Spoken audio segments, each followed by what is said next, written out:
Será que é sobre fazer menos ou sobre fazer mais daquilo que te reabastece?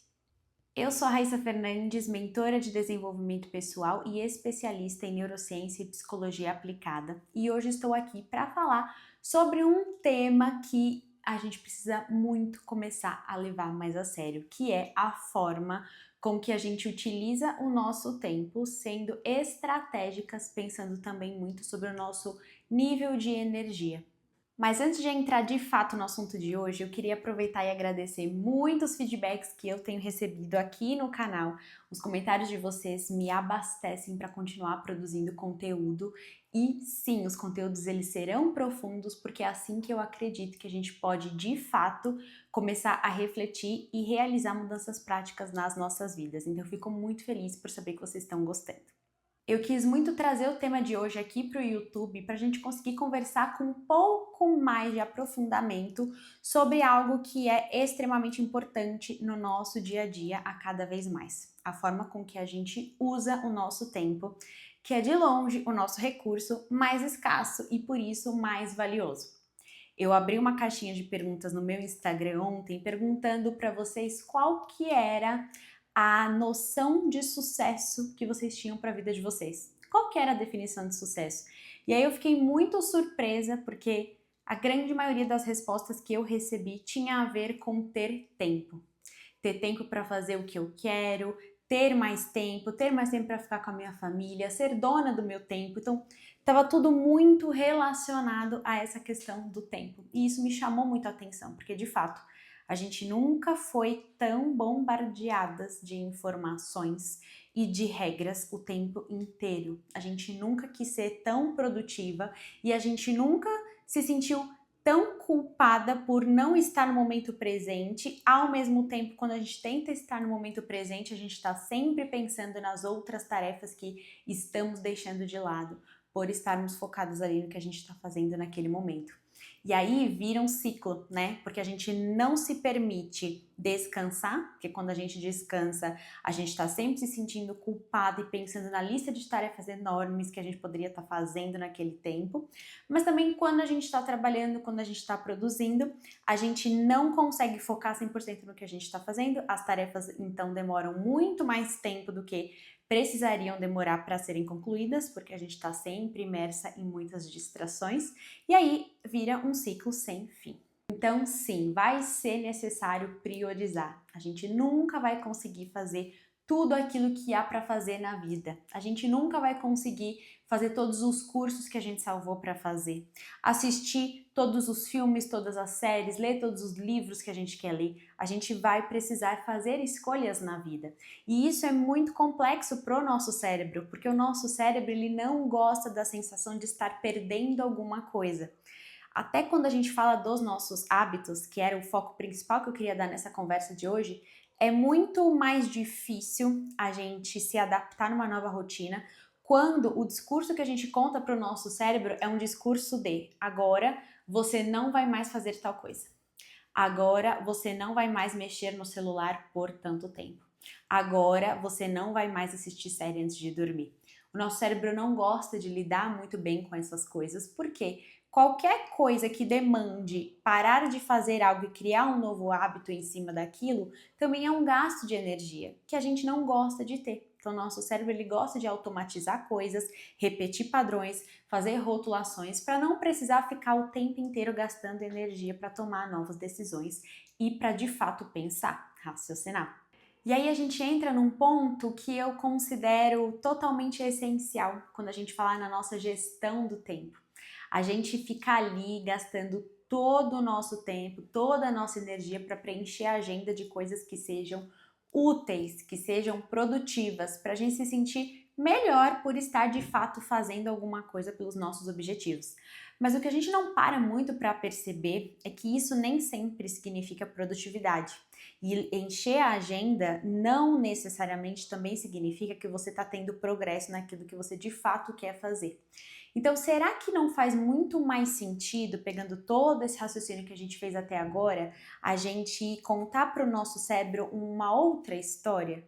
Em vez de estar perdendo coisas, em vez de estar deixando de fazer coisas que até então são prazerosas e estão no piloto automático do nosso dia a dia, por que não substituir?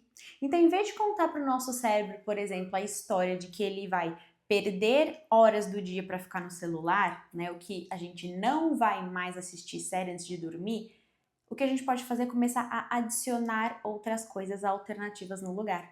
Então, repara como ficaria diferente que, em vez de você tentar ter o hábito de simplesmente ficar menos tempo no celular, se você adicionasse algo mais saudável, mais coerente com a vida que você quer ter no lugar, você poderia fazer algo como: vou começar a ler todos os dias. Então, em vez de vou parar de mexer no celular, vou começar a ler. É muito mais positivo para você mesma e para o seu cérebro, que tende a ficar muito mais confortável de se adaptar àquela situação. Só que o problema na hora de adicionar coisas é exatamente isso que eu comentei, da gente cair no erro de querer tornar todas as horas do nosso dia produtivas, tornar todas as horas do nosso dia horas úteis para o nosso currículo, para a nossa profissão, para o nosso projeto profissional. É algo que a gente não consegue sustentar por muito tempo se a gente estiver falando de ter uma vida mais saudável e mais equilibrada. Então, o que colocar no lugar dos hábitos ruins que a gente quer ter, né? O como reequilibrar a agenda, né? Reequilibrar uma agenda que hoje é 100% focada em trabalho para uma agenda em que tenha espaço para criatividade, em que tenha espaço para ócio criativo, né? Que tenha espaço para descanso.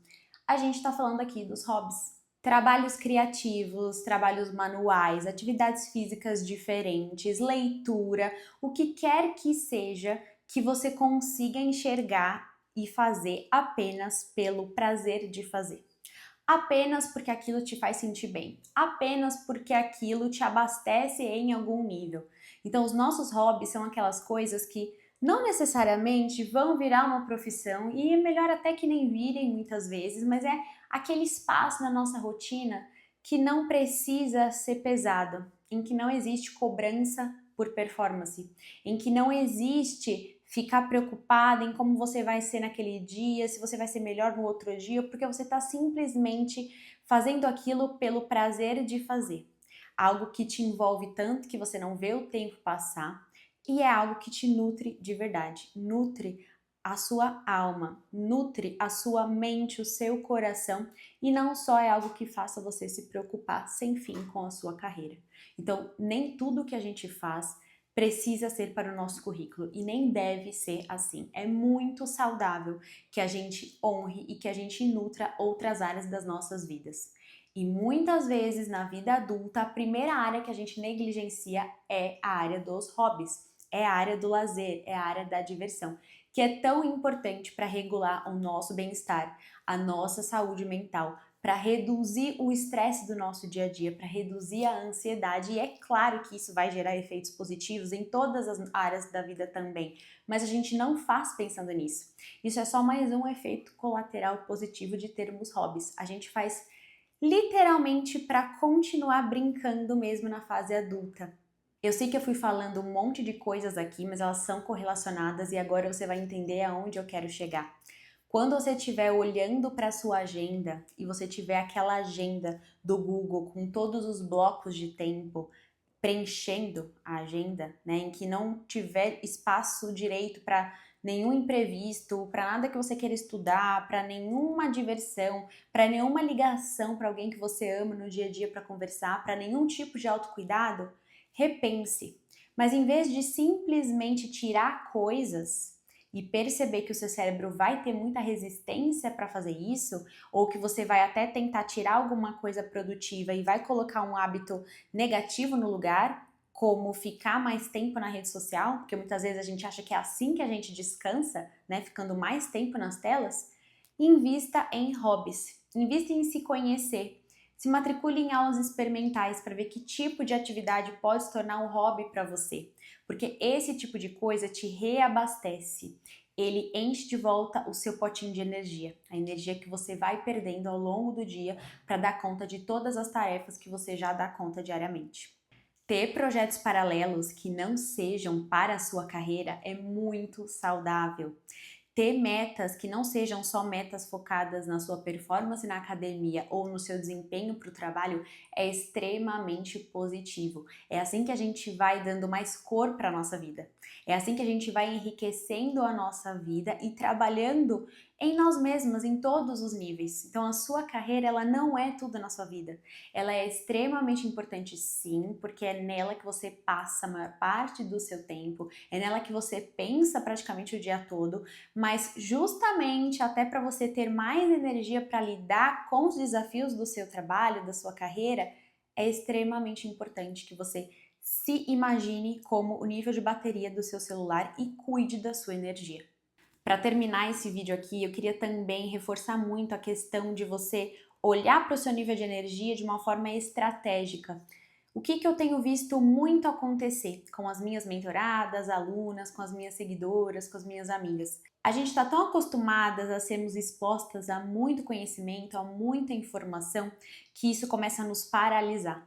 Tem sempre mais algum curso, tem sempre algum post que a gente quer ler, tem sempre uma página no Instagram nova que a gente quer conhecer, tem sempre algum vídeo novo no YouTube, né? Tem sempre alguém ensinando alguma coisa, tem sempre um podcast, tem sempre um livro, e a gente vai ficando cada vez mais acostumada a receber e acumular informações e conhecimento dentro da nossa cabeça. A gente precisa começar a ter hábitos alternativos, a ter hobbies que façam com que a gente consiga também exteriorizar aquilo, porque senão esse excesso de informação faz com que a gente se paralise cada vez mais e impeça a nossa ação. É por isso que eu vejo cada vez mais pessoas virem falando para mim que estão cansadas de permanecerem no mundo das ideias e que querem começar a executar. Algo que eu fiz na minha vida e que eu costumo fazer com frequência quando eu percebo que tô caindo de novo nessa cilada de me encher de informação e não ter nem tempo de processar para externalizar, é escrever. Teve até uma época que eu substituí temporariamente meu hábito da leitura pelo hábito da escrita matinal, porque eu sentia que eu precisava externalizar tudo que estava passando dentro de mim. Eu precisava externalizar os meus pensamentos, eu precisava colocá-los no lugar. E a escrita livre me ajudou muito a fazer isso. Se você quiser experimentar um livro que pode te ajudar nessa jornada, é o livro Caminho do Artista. Foi assim que eu comecei, foi esse livro que de fato me inspirou. Eu espero de coração que esse vídeo tenha sido um incentivo para você começar a olhar para o seu nível de energia com mais estratégia e para que você não se veja mais refém da sua agenda, refém da sua carreira, refém de atividades que precisam ser úteis e produtivas. Você não deve e nem precisa ser útil o tempo todo. Se permita desfrutar da vida, porque é isso que a gente leva dela. Um beijo e até o próximo vídeo.